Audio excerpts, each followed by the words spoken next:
Қайырлы күн. 815-ші есеп кесте толтырамыз. Пайызды ондық бөлшек және жай бөлшекке айналдыру керек. Балалар, естеріңізде болсын, қандай ондық бөлшек, жай бөлшек кәдімгі санға айналдыру керек болады. Яғни пайыздық белгіден құтылу үшін әрдайым оны 100-ге бөліп тастайсыз. Беріліп тұрған санды 100-ге бөлсеңіз болды.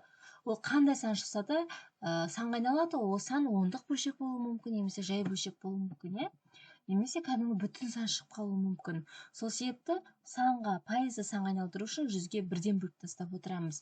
Мына жерде 5-ті ондық бөлшек айналдыр дейді.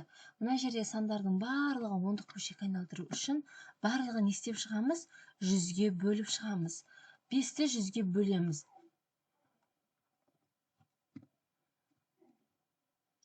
5-ті 100-ге бөлеміз. 5 кішкентай болғандықтан 0-ден берем. 0, 5 тағы 0, 50 жетпейді. 0, 500.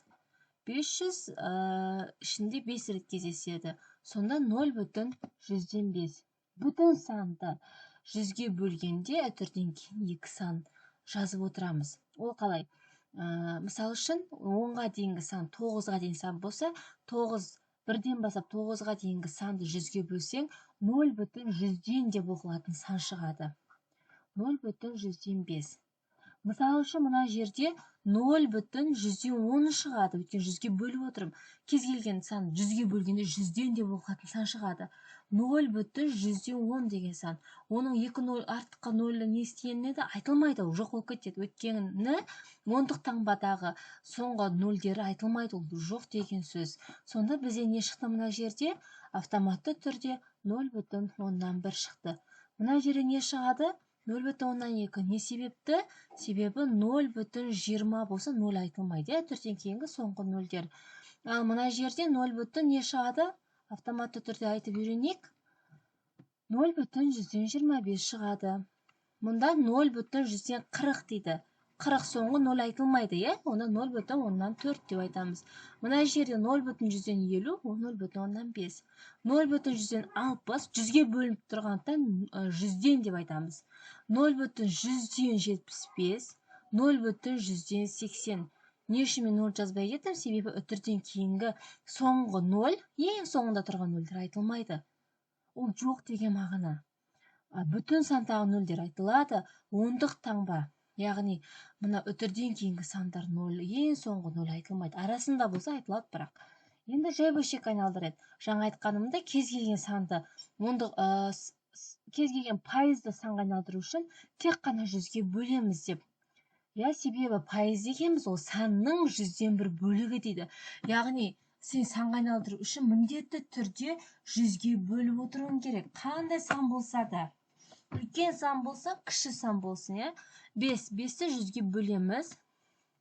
Бірден жазайын. 5 бөлінген 100. Осы жерден қысқарады ғой. 5-ке қысқарт жерге болады. Сонда алымы 1, бөлімі қанша болады? 100-ді 5-ке бөлсем, ол 20. Яғни 20-дан 1 деген шығады.